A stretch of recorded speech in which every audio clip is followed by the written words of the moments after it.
Okay राजोवादिस्मा विचित्र आकार भगवान भगवानमा देव्यासित महाशक्तिविदा दत्ता वैश्रेचा व्यवरोध विजयवादे चकार को क्रमशः सर्वमस्वा विश्ववाद अस्वा चकार को प्रकृति विजयवादे सुंभाद्रण सुपजदे प्रज्ञेता वेदवा अन्यमान महासे युगलोक धर्म अभिराम मनुष्य सदन यास्वा दशाक्ताव सेवाद्य स्मरणा मनस्व ताकतातन देवायोस्वा आदिराम महावे सुबह सुबलेवदा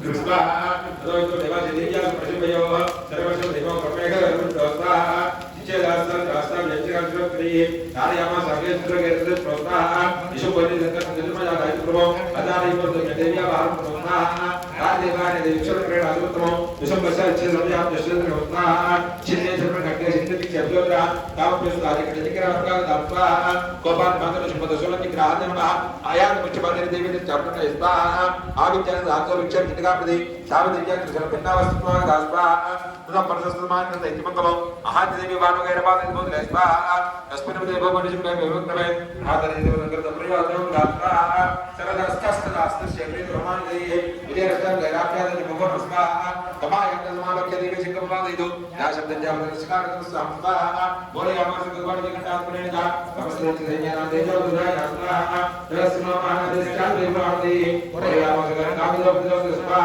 काली संपत्ति नस्वा बताइदो नाम जातना देव शास्त्र देव रगत स्वा सुबह राज्य से कृपा कर अभिजना आया प्रति कोड़ा भाग दस्ता होते अस्वा सुबह देव सुबह जातो प्रियांद्रो यथार्थ नो घर द्वारा निमन स्वा सुबह का श्रावणी समस्त प्रजाश्चरण चिच्छे सूर्य अनुग्रह चंद्र दस्वा तदसाधि का विजय राधिका को सदा को मुझे का दस्वा प्रति सप्राप्त नाम आपका आदिगा में काली के दस्वा बड़ कृपा भावना के का चक्रा के शादय मत का सदा भक्ति का दस्वा से प्रार्थना से चिच्छे प्रार्थना से सागर दस्वा सर्व वगैरह कथा श्री गुरुभ्यो नमः हरि ओम दक्षिणामूर्ति स्तोत्र आदिशंकराचार्य विरदం మంత్రపోతమైనటువంటి శ్లోకములు ఆదిశంకరాచార్య స్వామి వారు దక్షిణామూర్తిని గురుమూర్తిగా గురు స్వభావంగా గురువుగా భావించి వారి మీద ఆయన చెప్పినటువంటి ఆ శ్లోకములు మంత్రలోక మంత్రయుక్తమైనటువంటివి. ఆ శ్లోకములు వినటం, ఆ శ్లోకములు పారాయణ చేయటం, దక్షిణామూర్తి విగ్రహ దర్శనం, దక్షిణామూర్తి అర్చన, చిత్రపటాన్ని చూసినా కూడా ఆయన అనుగ్రహం తప్పగా లభిస్తుంది. దక్షిణామూర్తి జగద్గురువు అంటే ఆయనకే వర్తిస్తుంది. ఆయన శ్లోకాల్లో శంకరాచార్యుల వారు చెప్తారు, మౌనవ్యాఖ్య ప్రకటిత పరబ్రహ్మతత్వం. ఆయన పరబ్రహ్మతత్వంగా తదేకమూర్తిగా ధ్యానిస్తూ మౌనంగా గురోస్తు మౌనవ్యాఖ్యానం శిష్యాస్తు జన్మ సంశయా.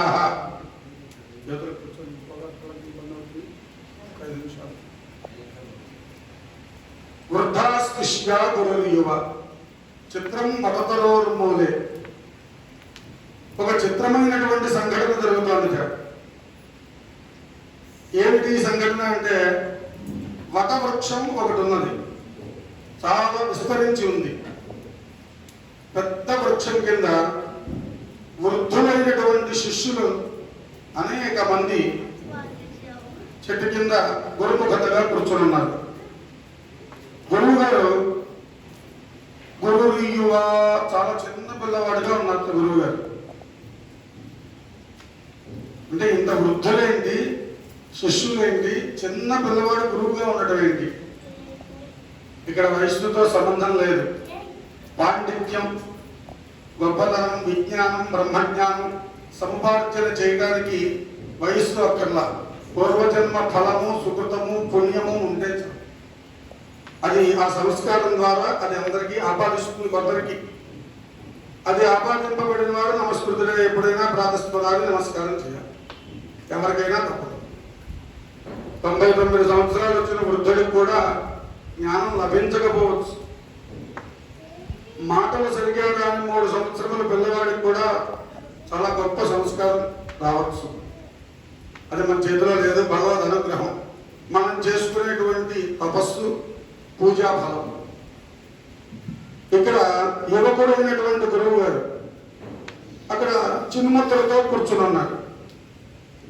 గురోస్తు మౌనం వ్యాఖ్యానం శిష్యాస్తు చిన్న సంశయా.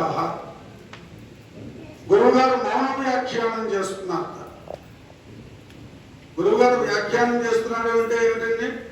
మీ అందరికీ తెలిసిన విషయాలే మరలా చెప్పచ్చు, లేదా తెలియని విషయాలు చెప్పచ్చు. అది నేను చెప్తుంటే నేను ఏదో వ్యాఖ్యానం చేస్తున్నాను, మీరందరూ వింటున్నారో అనొచ్చు. మౌన వ్యాఖ్యానం. మౌనం ఏంటి, వ్యాఖ్యానం ఏంటి అంటే ఆయన మౌనంగానే కూర్చుని ఉన్నారు. గురువు గారికి అంటే తండ్రికి పిల్లల మీద ఎలాంటి వాత్సల్యం, తల్లికి పిల్లల మీద ఎలాంటి వాత్సల్యం ఉంటుందో గురువు గారికి కూడా శిష్యుల యందు అంతకి మించిన ద్విగుణీకృతంగా వాత్సల్యం, అనుగ్రహం అనేవి ఉంటాయి. ఆయన మానవ వ్యాఖ్యానం అలా చిన్ముద్రతో కూర్చుని మనస్సులోనే శిష్యుల మనస్సులో ఉన్నటువంటి సంశయాలు ఏమైతే ఉన్నాయో వాటన్నిటికీ సమాధానం చెప్తున్నారు. ఆయన చెప్పేస్తే సరిపోయిందా? శిష్యులు కూడా అలాంటి విజ్ఞానవంతులు. వాళ్ళకు కూడా చిన్న సంశయాలన్నీ కూడా చిన్నమైపోయింది.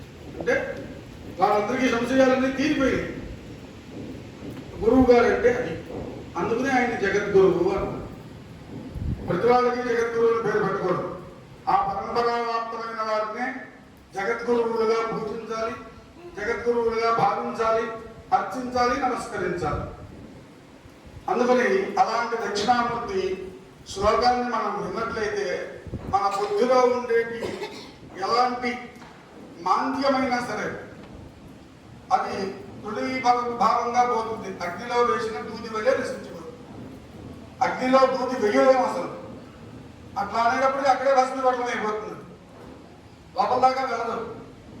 భక్తి వెళ్దామని ప్రయత్నిస్తే దూదిని అది గాలిలోనే భస్మం అయిపోతుంది. భస్మం కూడా మన గట్టికి కనిపిస్తుంది. అంత తేలికగా మన బుద్ధిలో ఉండే మాంద్యము, అజ్ఞానము అనేటువంటి ఒక చీకటి, అదంతా కూడా దక్షిణామూర్తి ఆరాధన, దక్షిణామూర్తి దర్శనం, అర్చనం, ఆ మంత్రం వినటం, ఆ శ్లోకం పారాయణ చేయటం, తద్వారా లోపల ఉండేటువంటి ఆ మాలిన్యం అంతా నశించి మేధా సంపత్తి పెరిగి విద్యాబుద్ధులు, అలాగే సన్మార్గంలో నడిచేటువంటి సద్బుద్ధిని ఆయన ప్రసాదిస్తారు. అలాంటి శ్లోకాలు మనం ఇప్పుడు ఒక్కసారి విని తగ్గుతాము. అనంతరం ఆ బృహస్పతి యొక్క హవనం, దక్షిణామూర్తి యొక్క హవనం జరుగుతాయి.